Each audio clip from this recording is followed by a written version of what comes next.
Varginha. Uma cidadezinha sob luzes misteriosas, onde o inesperado se tornou realidade. Era uma noite abafada de verão em Varginha, Minas Gerais. O calor era quase palpável e a cidade parecia envolta em um manto de tranquilidade. Sabe como é, né? Aquela chuvinha fina caindo, lavando as ruas da cidade, trazendo um alívio momentâneo do calor sufocante. Parecia que nada demais ia acontecer.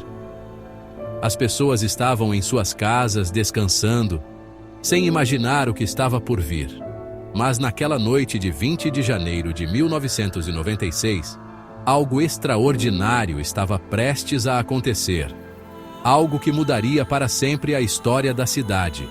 Um marco na história de Varginha, que seria lembrado por gerações. Tudo começou com relatos de luzes estranhas no céu. Luzes que dançavam e se moviam de maneira inexplicável. Moradores com o queixo no peito olhavam para cima, curiosos, assustados, tentando entender o que estavam vendo. O que seria aquilo? Um fenômeno natural ou algo extraterrestre? As perguntas pairavam no ar sem respostas. No dia seguinte, 3 meninas vieram a público com um relato inacreditável, algo que ninguém poderia prever. Elas tinham visto uma criatura, algo que nunca, jamais, tinha passado pelas suas cabeças. Uma visão que mudaria suas vidas para sempre. E como um rastilho de pólvora, a história se espalhou. A cidade inteira estava em alvoroço, discutindo o que poderia ter acontecido. O ET de Varginha estava prestes a entrar para os anais da ufologia brasileira. Um mistério que intrigaria o mundo inteiro. Encontro na chuva. O relato das meninas. Naquela tarde chuvosa de 20 de janeiro, 3 amigas, Liliane, Valquíria e Kátia, voltavam para casa depois do almoço. Elas estavam de bom humor, rindo e conversando sobre os acontecimentos do dia. Caminhavam pela rua Benevenuto Braz Vieira, batendo papo, quando de repente, algo insólito aconteceu. Elas pararam abruptamente, seus sorrisos desaparecendo. Perto de um muro, viram uma criatura, algo que não conseguiam explicar. Era como se o tempo tivesse parado e elas ficaram ali, imóveis, encarando o ser estranho. O susto, meu amigo, foi inevitável. O coração delas batia acelerado e a respiração ficou ofegante. De acordo com as meninas, a criatura era baixinha, devia ter por volta de 1,60 m, com a pele marrom e brilhante, como se tivesse acabado de sair da água. A aparência era tão surreal que parecia saída de um filme de ficção científica. A cabeça? Ah, essa era grande, sem cabelo, um negócio esquisito. Parecia desproporcional ao corpo pequeno. Os olhos? Grandes, vermelhos, que davam medo. Era como se pudessem ver através da alma das meninas. E os braços? Finos, compridos, com mãos de 3 dedos.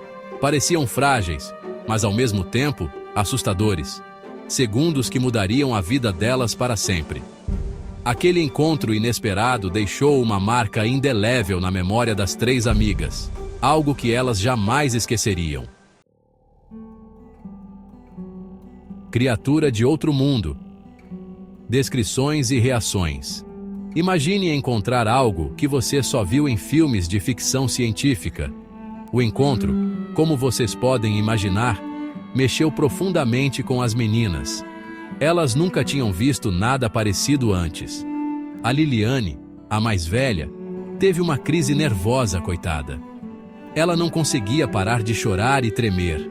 As outras 2, em choque, correram para casa, soltaram tudo para os familiares. Contaram cada detalhe, cada sensação.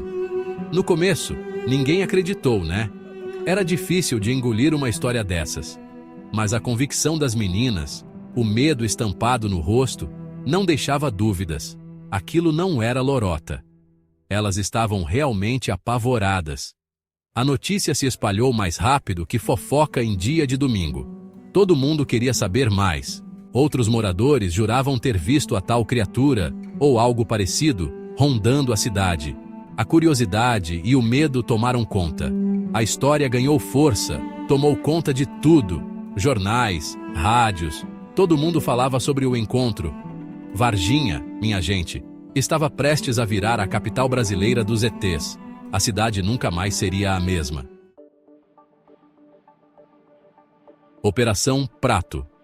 A intervenção militar em Varginha. Com a cidade em polvorosa, a coisa ficou séria. A polícia começou a investigar, mas sem sucesso. Ninguém encontrava nada, ninguém falava nada. Começaram então os rumores, movimentação militar suspeita, caminhões do exército, soldados armados até os dentes, helicóptero Black Hawk.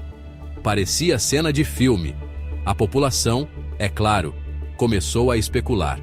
Seria uma operação secreta do governo para capturar o ET? Ufólogos de tudo quanto é canto do Brasil desembarcaram em Varginha, sedento por respostas. A história explodiu, virou notícia internacional, jornais do mundo todo publicando. Mas o que de fato aconteceu naquela noite chuvosa de janeiro?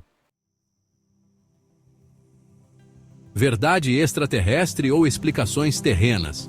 O caso do ET de Varginha dividiu o Brasil. Tinha gente que acreditava piamente que as meninas tinham visto um ET de verdade. Os detalhes do relato, a tal operação militar, tudo reforçava a teoria. Mas tinha também o São Tomé, que diziam que era tudo invenção, falta do que fazer. A falta de provas e a possibilidade das meninas terem confundido as coisas alimentavam essa teoria. Teve gente que tentou explicar o caso com os pés no chão, mas nenhuma dessas explicações convencia. O legado de Varginha, turismo ufológico. Mesmo sem respostas, o ET de Varginha deixou sua marca. A cidadezinha mineira virou símbolo dos discos voadores, atraindo gente de todo o canto, do Oiapoque ao Chuí, para ver de perto o local do suposto contato imediato. Hoje em dia, Varginha é a capital nacional dos ETs. Tem estátua de ET em praça pública, loja vendendo lembrancinha temática, evento ufológico todo ano. O caso deu um empurrãozinho no turismo da cidade, gerando emprego e renda.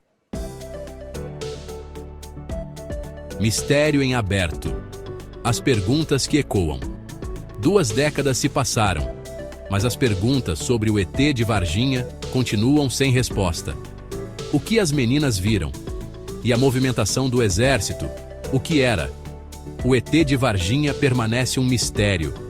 Um mistério que desafia a razão e alimenta a esperança de que um dia a verdade, seja ela qual for, abdução, conspiração governamental ou apenas um caso de mistaken identity, venha à tona.